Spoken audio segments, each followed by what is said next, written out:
quero abrir a Bíblia hoje com você, num rápido estudo bíblico. Você vai me ajudar, preciso que você abra a sua Bíblia, aquele negócio de capa preta, ou celular mesmo aí, e veja aí, ou marrom, desculpa, Efésios capítulo 3. Efésios capítulo 3. Enquanto você abre, continuo pedindo a você para orar pelos pastores, ore pelos missionários, pelas pastoras, pelas missionárias, pelas diaconisas, pelos diáconos, servos do Senhor, pessoas que querem levar a igreja de Cristo avante, pessoas que não param de pregar o Evangelho, jovens estão aceitando a Jesus Cristo como líder de suas vidas, abandonando tudo ainda hoje. Eu fiz quando tinha 17, 18 anos, e larguei casa, família, tudo, com 19, carreira militar, e vim para o pastorado, que é a minha vida. Então várias pessoas ainda hoje estão fazendo. Jesus está chamando jovens hoje, chamando pessoas hoje, mas a vida está muito mais difícil. Os seminários estão mais caros, as coisas estão mais complicadas para todo mundo, e o Evangelho não vai parar por causa disso. Ore pelos pastores, dezenas, centenas deles estão cansados. Irmãos, milhares de nós estão deprimidos, uma tristeza que não consegue explicar. E o pior para um pastor ter essa tristeza é que ele não aceita isso, e ele passa por uma luta muito grande, porque como é que eu vou continuar falando de um santo Deus, puro e perfeito, que pode tudo, se eu não estou sentindo esse tudo? É algo que nós precisamos abraçar. Por isso eu tenho, desde quando voltamos, falado desse amor. Semana passada você se lembra que eu falei sobre o amor de Deus, e hoje eu quero falar de novo sobre as dimensões desse amor de Deus sobre a nossa vida. E aí eu quero ver como Paulo, que um homem que sofreu tanto, que viveu tão intensamente o mundo, as coisas do mundo, e viveu tão intensamente as coisas de Deus depois de convertido, depois de transformado. Efésios capítulo 3, que você abriu, dá uma olhadinha a partir do versículo 14. Eu vou ler para você de uma vez, numa puxada só. Você não feche a sua Bíblia, que eu vou precisar que você leia um versículo, e eu vou mostrar para você o que esse versículo está dizendo. Eu vou traduzir só isso hoje, cada versículo desses aí, de 14 a 21, Efésios 3. Diz assim o apóstolo Paulo. Paulo ora novamente, e diz assim o texto: por esta causa me ponho de joelhos diante do Pai, de quem toma o nome toda a família, tanto no céu como sobre a terra. 16. Para que segundo a riqueza da sua glória, vos conceda que sejais fortalecidos com poder, mediante o seu Espírito no homem interior, e habite Cristo no vosso coração, pela fé, estando vós arraigados e alicerçados em amor, a fim de poderdes compreender com todos os santos qual é a largura, o comprimento, a altura e a profundidade, conhecer o amor de Cristo, que excede todo entendimento, para que sejais tomados de toda a plenitude de Deus. Ora, aquele que é poderoso para fazer infinitamente mais do que tudo quanto pedimos ou pensamos, conforme o seu poder que opera em nós, a ele seja a glória na igreja em Cristo Jesus, por todas as gerações, para todos sempre. Amém. Amém, igreja? Que oração incrível!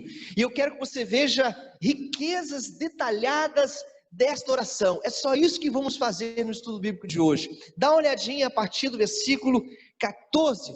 Porque se tem uma coisa que descubro nesse mundo a cada dia,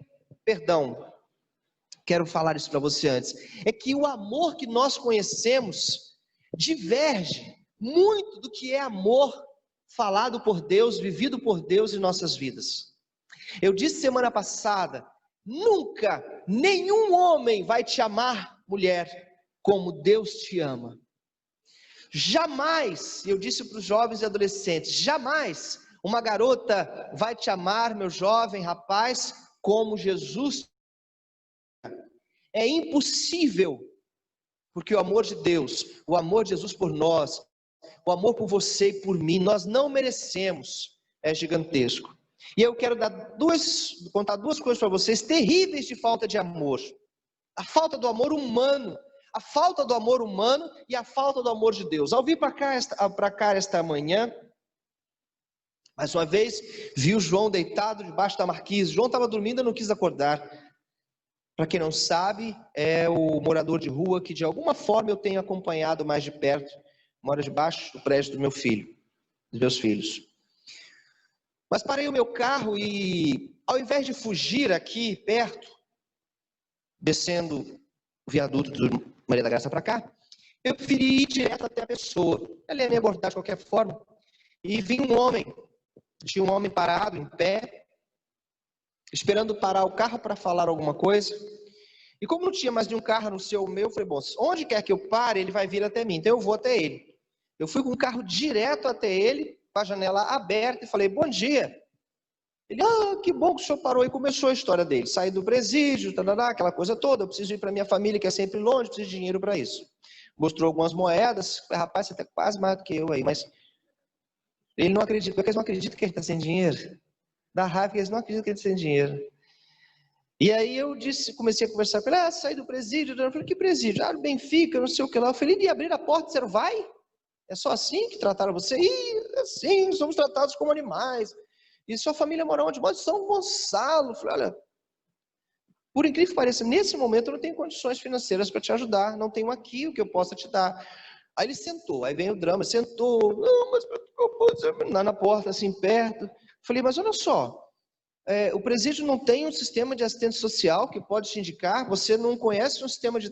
Eles não têm um encaminhamento, você sai de lá assim, abre a porta e vai, que estão te empurrando. Eu não quero voltar para a vida de tráfico, de crime. Eu quase falo assim, tu não quer morrer, então é melhor você não procurar esse mesmo não. Mas eu não gosto desse tipo de conversa. Aí, mesmo assim, eu não tinha condições de dar dinheiro. Como diz meu sogro, quem não tem dinheiro conta história. Então eu contei história, que eu não tinha dinheiro. E aí eu fiquei conversando com ele e fiquei pensando como falta o amor de Deus. A gente fica assim, eu vim para o púlpito pensando, será que é verdade, será que é mentira? Será que é verdade, será que é mentira? Já peguei mendigo, botei no carro, levei no posto de triagem. Eu botei no meu. E levei para o posto de triagem, já fiz essas coisas todas, já levei sopão para debaixo do central do Brasil, a vida toda dedicada ao social, porque eu gosto muito disso, mas muita mentira. E ali eu vi a falta do amor de Deus. Se era mentira ou não, não sei, mas um homem sem conhecer o amor de Deus. E o pior vem agora. À noite eu devo voltar a esse assunto, talvez você não esteja aqui. Ontem eu tive uma das maiores tristezas na minha casa. Uma das maiores tristezas que eu já passei até hoje. Eu estou dentro de casa com meu filho, minha esposa, meu sogro, e eu ouço gritos lá fora, no meu quintal. Uma mulher gritando alto, homens falando alto, depois uma mulher gritando. Então eu falo com meu filho, não, fica tranquilo que é besteira, eu vou lá ver. Menor ideia, botei uma camisa e saí correndo para ver o que era. E naquele instante, um homem no meu quintal, vocês sabem, minha esposa administra para ter renda vários carrinhos de cachorro-quente, ambulantes, guardam os carrinhos lá em casa, pagam um pequeno aluguel para isso e guardam lá em casa. Na pandemia ela baixou metade do preço, para ajudar mais ainda, a gente faz tudo o que pode para ajudar. E a gente tem muitos amigos assim também. Mas aí, houve um desentendimento entre duas pessoas. Eu quero mostrar a vocês, que são de igreja, que estão aqui tudo bem, com seus problemas como eu, doido para fugir, sumir do mundo, que seja, como o mundo precisa do Jesus que você tem, que eu tenho com tanta facilidade. Irmãos, um homem passou e deixou o cadeado aberto. Portão fechado, cadeado aberto. A regra lá é deixar fechado. E foi pegar o carrinho dele para voltar e sair para a rua para trabalhar. Ontem foi sábado. O outro, que nunca vi bebendo, mas tinha tomado umas 6 cervejas do outro lado da rua, estava comendo uma comidinha no quiosquezinho, na partezinha dele lá, veio e travou o cadeado. O de cá disse, pode deixar aberto que eu vou sair. Não, a regra é que fique fechado. E por causa desse cadeado, eles se aproximaram, gritaram com o outro, um deu a cabeçada no outro, abriu o supercílio, aquele sangue todo desceu, ele foi para o seu quiosque, pegou uma faca desse tamanho, para poder furar o cara estava saindo com o carrinho dele, a mulher começou a gritar, para com isso, foi quando eu cheguei e fui administrar a situação. Irmãos, a falta do amor de Deus, a falta de Jesus, eu vou explicar, não é a faca, não é a cabeçada ou o sangue, a gente administrou isso. O outro veio, 5 minutos depois que eu estou cuidando da pessoa e tentando administrar a situação, o outro veio no portão querendo conversar, vamos conversar nós 3, o que tinha dado a cabeçada no senhor. querendo pedir perdão. Eu fiz assim para ele, acalmei aqui, fui lá e disse: olha, eu entendo você está arrependido. Que besteira acontecer. Vocês desculpem eu contar para vocês, mas eu quero que vocês entendam que nós temos bênçãos que nós não damos valor. Isso aqui que eu estou falando agora, o estudo é uma bênção que as pessoas não dão valor. E aí o que acontece? Eu disse: não, a hora de falar, diz a Bíblia, é hora de afastar. Agora você fique tranquilo, tente trabalhar lá fora, porque ele está nervoso demais para te ouvir. Mesmo que você queira pedir perdão, você já esteja arrependido. Falou: mas Marcos, senhor Marcos, me chama de senhor Marcos. Não tem nada, que tolice, que besteira, a gente a gente perdeu. Eu sei que você está arrependido, eu estou entendendo, eu confio em você, mas agora não tem conversa, agora é hora de afastar. Ele não vai te ouvir, vai piorar. Vai, depois a gente conversa. Voltei e fiquei mais 2 horas administrando a situação. Hoje, tem uma jovem de 35 anos, presta atenção, que está entre a vida e a morte no Hospital do Fundão. Ela está com câncer terminal. Ela tem um filhinho de 6 anos de idade. Ela pediu ontem para o pai dela o seguinte: pai, domingo, traga o meu filho aqui. Dê um jeito do hospital aceitar o meu filho entrar, porque eu preciso me despedir do meu filho. Aquele pai tem que levar a filha, o netinho de 6 anos, para o netinho se despedir da mãe, hoje, domingo. E ontem, ele bebeu 6 cervejas, levou uma cabeçada, abriu a testa e sangrou todo o corpo. Você nunca sabe o que as pessoas estão passando, por que elas estão agindo ou reagindo daquele jeito. No fundo, falta o amor de Jesus, o amor de Deus. Este homem, de 70 anos de idade, fortão ele é, sangrando, se ele me pegou no momento desprevenido, eu sei que eu bebi, ele foi covarde, eu vou passar ele, eu vou matar ele. Eu disse: não pense isso, você mais do que nunca tem um neto para cuidar. Por isso fiquei 2 horas com ele ontem. Você tem uma filha que está indo. O homem está desesperado, perdendo a filha, sem esperança. Quando nós falamos, Jesus Cristo salva para alguém. Quando você fala, você está dando a chance dessa pessoa acreditar, crer, ver, sentir que existe um reino lá no céu. E que depois que eu for, você vai me encontrar se tiver aceitado a Jesus Cristo. Ou você vive nisso, ou você abandona tudo, porque não tem outra esperança. Não há esperança em partido nenhum, não há esperança em nação alguma, não há esperança em igreja nenhuma, religião nenhuma, nada, nem ninguém, pastor, nada pode fazer. O que Cristo está dizendo aqui, nem altura, nem profundidade, nem outra criatura, como disse lá em Romanos, pode separar. Se apegue ao amor de Deus. Eu queria ter o poder de fazer nascer no seu coração o primeiro amor. Se tivessem aqui 1000 pessoas, eu estaria falando exatamente isso. Queria ter o poder de fazer nascer no meu coração e no seu coração o primeiro amor. Porque a gente vai perdendo isso. Mas o mundo precisa exatamente disso. A resposta da igreja a gente tem. A gente só precisa falar para eles. Aqui no texto acontece algo extraordinário, versículo 14. Alguém leia Efésios 3,14. Esteja orando pela vida do Mário. Eu estou orando para que o senhor Mário, 70 anos, consiga administrar, se existe como, a perda da sua filha. Orei para que Deus mande um capelão, mande alguém falar de Jesus para essa moça lá no Hospital do Fundão, porque eu sei que os batistas estão em tudo quanto é hospital praticamente, e tem assembleanos, presbiterianos, maranatas, cristãos em vários lugares. Que o Senhor fale com a Gabriela, dos 35 anos, que está com câncer lá, e se for do propósito de Deus, haja uma cura para a salvação desse homem. Porque minha esposa depois foi lá, conversou e voltou: Renan, não tem como sair. É crime anunciado. Ele vai fazer. E ele me disse: eu não tenho nada a perder, eu tenho 70 anos, ficha limpa, bons antecedentes, aquelas coisas todas que acho que um advogado vai depois resolver para ele. Mas e aí? E o outro? E a família do outro? Orem por isso.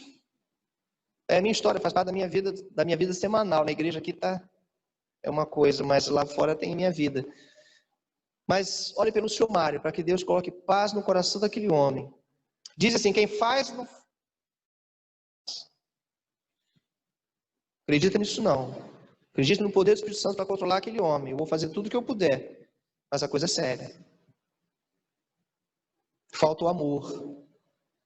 Quando ontem eu tentei administrar, ele sim: não sou tão religioso assim não, Marcos. Ele comigo: eu não sou tão religioso assim não, Marcos. Tem bondade não. Tenho bondade não. Tem perdão não. Só tem nada a perder, mas ele tem. Ele vai perder. Vou passar ele. Aquela coisa toda lá que vocês conhecem mais do que eu. Falem do amor.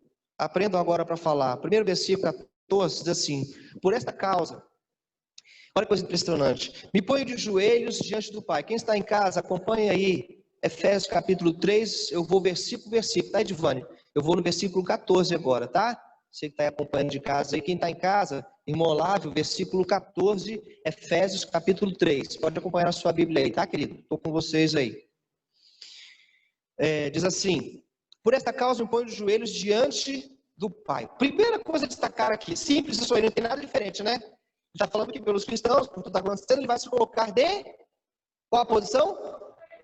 Você sabe muito bem, se não sabe, entenda agora, que Paulo está se referindo a uma posição extremamente incomum para se orar, sabia disso?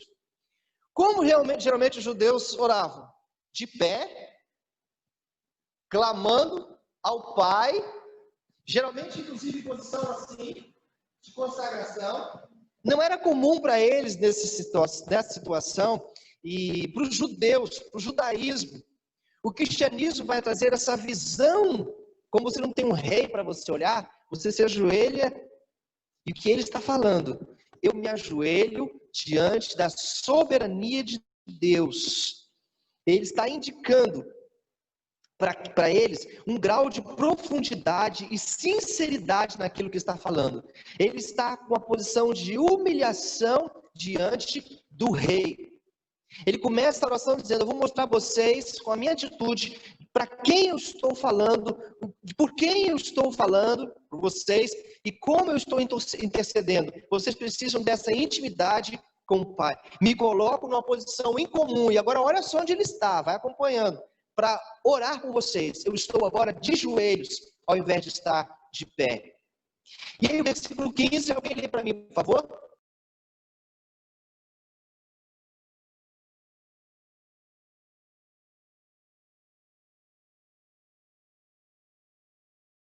Ele fala do qual? Toda a família dos que estão nos céus, obrigado Luiz, e na terra. O interessante aqui é do grego, esse toda a família, o que ele está na verdade abraçando? Paz a pátria ou paz a patria, toda a família dos crentes. Ele está dizendo, vocês fazem parte de uma nação gigantesca. Eu estou clamando ao Pai de joelhos por vocês que estão na igreja de Éfeso, aquela pequena igreja de Éfeso. Vocês fazem parte, está falando isso em grego, de uma família gigantesca. Lembrem-se disso. O Pai nos fez fazer parte de uma nação gigantesca. Você olha muitas vezes uma igreja, e quantas vezes como cristãos você se deixou abater? Ai, está faltando tanta gente. Ai, pastor, eu ouvi isso, são 30 anos de ministério, eu ouvi isso tantas vezes, as pessoas dizendo, como pode? O pastor Osino fez agora 36 anos de ministério, quero pedir a você para orar, entrar em contato com ele, eu quero orar por ele também no próximo encontro, me ajude a lembrar disso, eu já esqueci. A gente vai clamando e pedindo a Deus que faça a diferença na vida das pessoas, mas nós fazemos parte de uma família diferente, no céu e na terra, de acordo com aquilo que Paulo está apresentando. Versículo 16, alguém pode ler?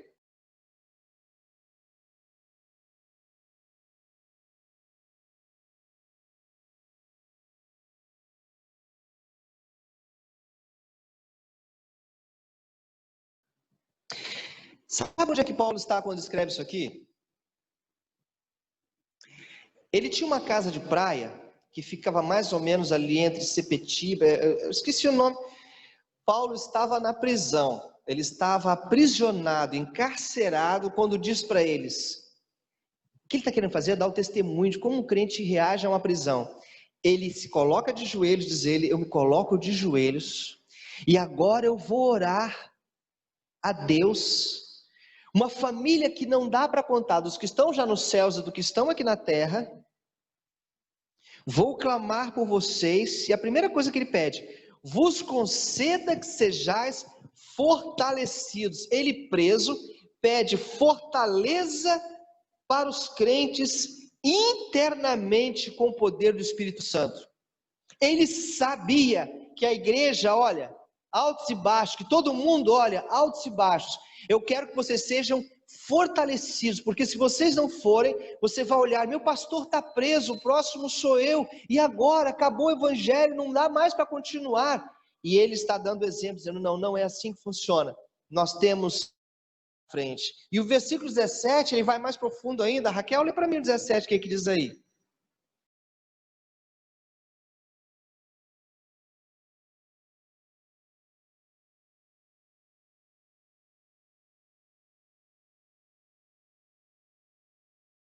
Um dos versículos mais ricos desse texto, obrigado, olha a coisa interessante. Mas eu não consigo entender, eu acho que esse versículo está errado. Ele está dizendo que está intercedendo pela igreja. Essa carta foi escrita para a igreja em Éfeso. E ele fala no versículo 17, e assim, ele pedindo que o Espírito Santo fortaleça vocês, que vocês por dentro estejam fortíssimos. Versículo 16. E assim habite Cristo. Ué, como é que pode ele pedir, Cláudia, para Cristo habitar no coração de cristãos, Tânia? Não faz sentido. Entende, Alquinder? Se são cristãos, Renan, eles já tinham Cristo. Mas ele vai deixar claro, e assim, com esse reforço do Espírito Santo que eu estou clamando, habite Cristo em vossos corações pela fé, estando vós arraigados e alicerçados. Primeira coisa a considerar aqui, a questão do habitar. É uma questão de mais intensidade e profundidade com Deus. Ele está dizendo, ele tem que estar mais fundo dentro de vocês, não é um amor superficial, qualquer coisa na igreja abata vocês. Habitar, neste caso, nós temos dois verbos gregos, paroikeo e katoikeo. O primeiro significa, vamos à paróquia? Nós vamos a um culto e vamos embora, uma temporada, um tempo juntos. Mas o katoikeo quer dizer, vamos morar, vamos tê-lo fixo em nós.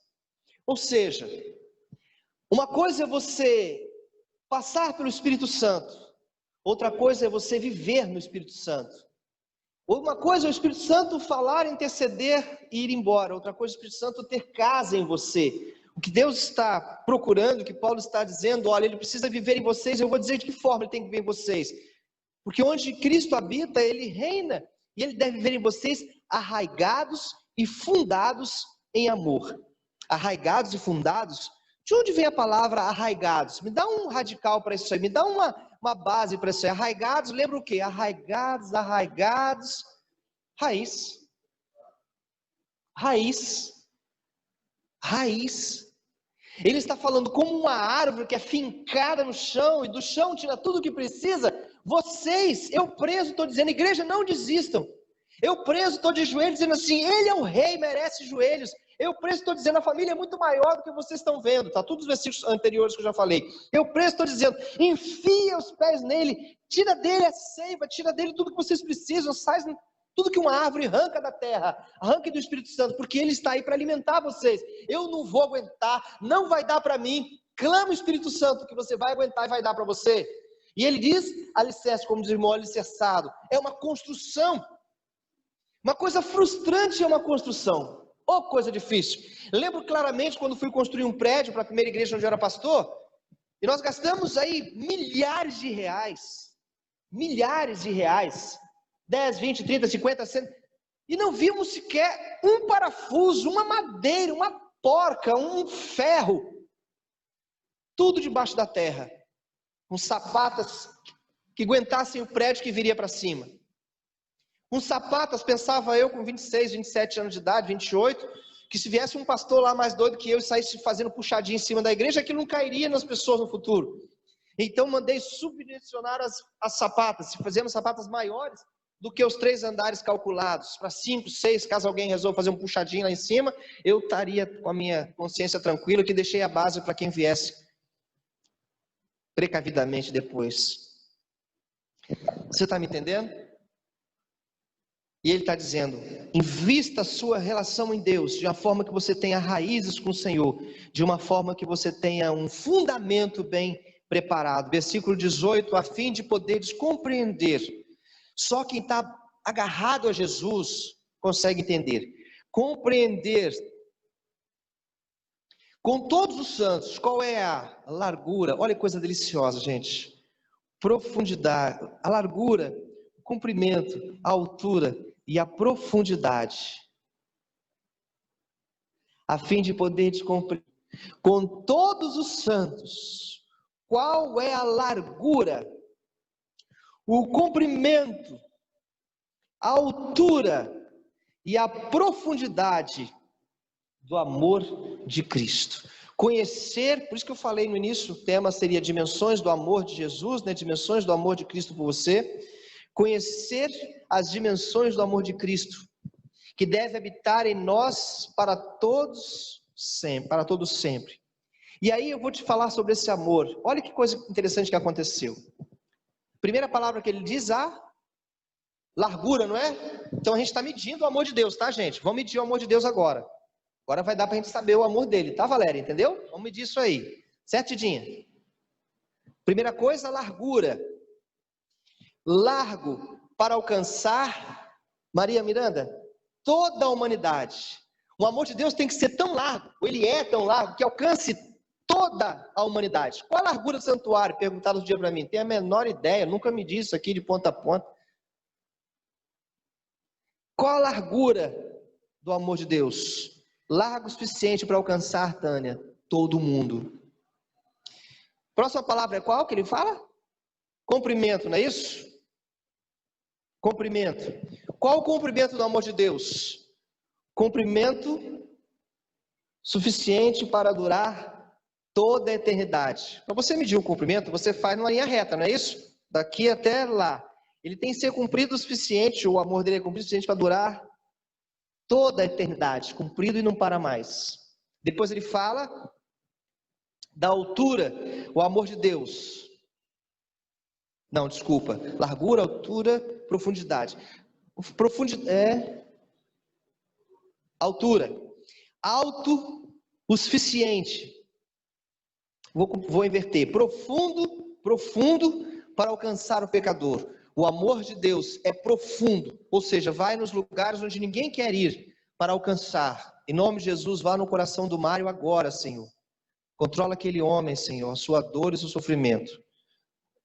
Meu filho, minha filha, meus irmãos, meus amigos, meus parentes, aqueles aqui da região que usam drogas, aqueles que estão nos cárceres, aqueles que estão nos hospitais, profundo para alcançar essa gente onde quer que ele esteja. Vá alcançando as pessoas desviadas da igreja que acham que conhecem o evangelho, mas estão afastadas do Senhor.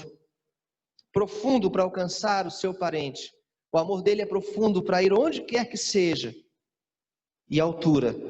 E alto para levar o pecador até o céu. O que Paulo está dizendo é que o amor de Deus alcança todos. Não tem fim eterno, cumprimento. Vai o mais fundo que for necessário e leva o mais alto possível, que é na presença de Deus. Entendeu? Não esquece isso. Versículo 19. E conhecer o amor de Cristo que excede todo entendimento, para que sejais tomados de toda a plenitude. Só se conhece o amor de Cristo na prática, no exercício com outras pessoas.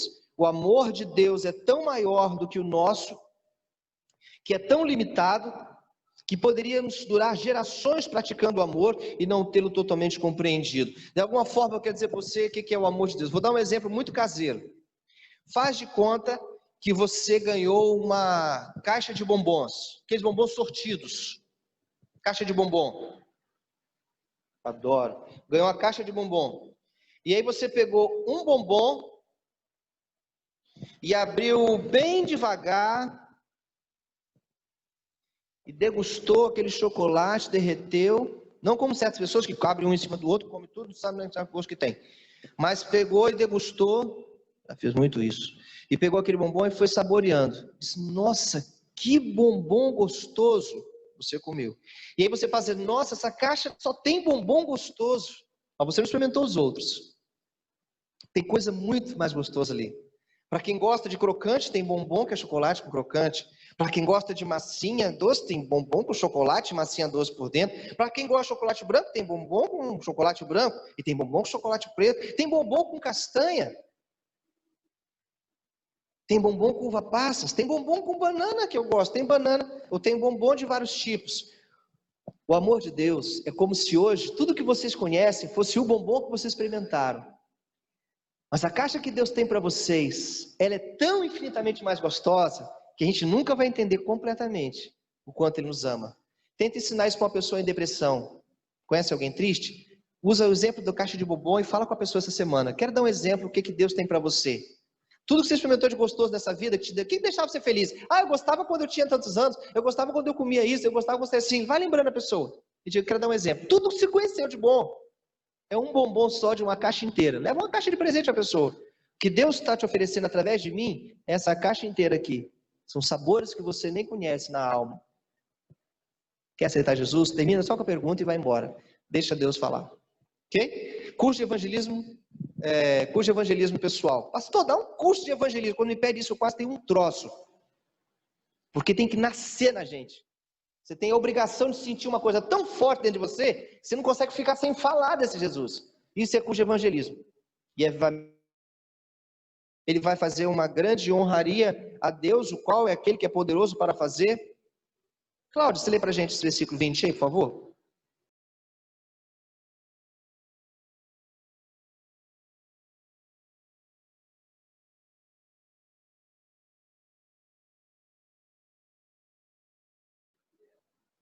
Obrigado. Vou ler do meu jeito. Obrigado, Cláudio. Quer dizer, vou traduzir aqui na versão. Obrigado, Cláudio. Excelente.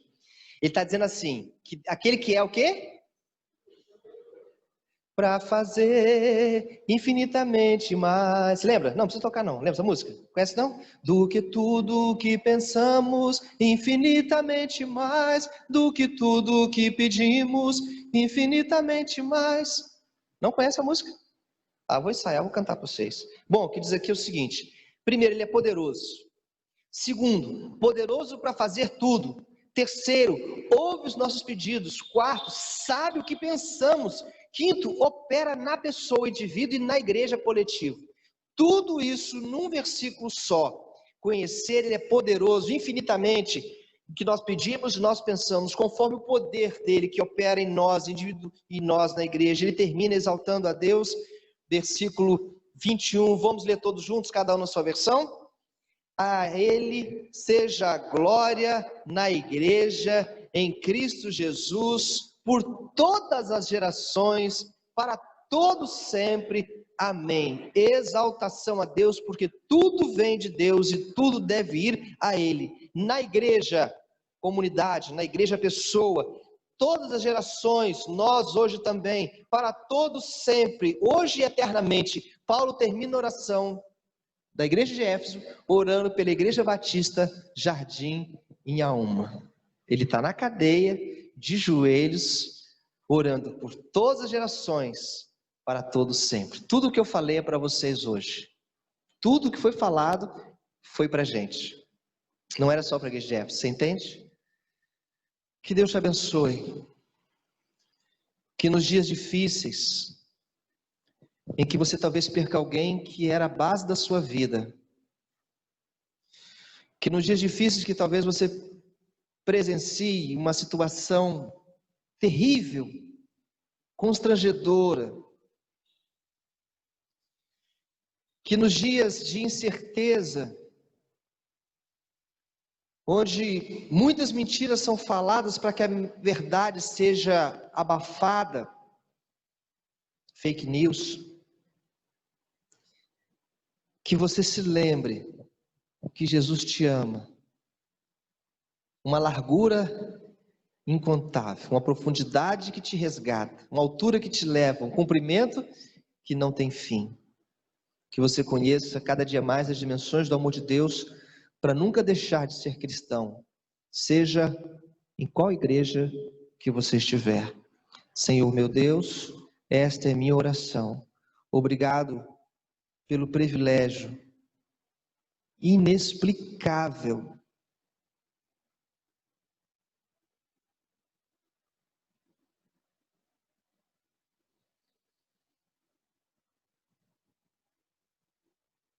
de permitir que eu pregue a tua palavra para este povo que eu amo tanto, e o Senhor infinitamente vezes mais.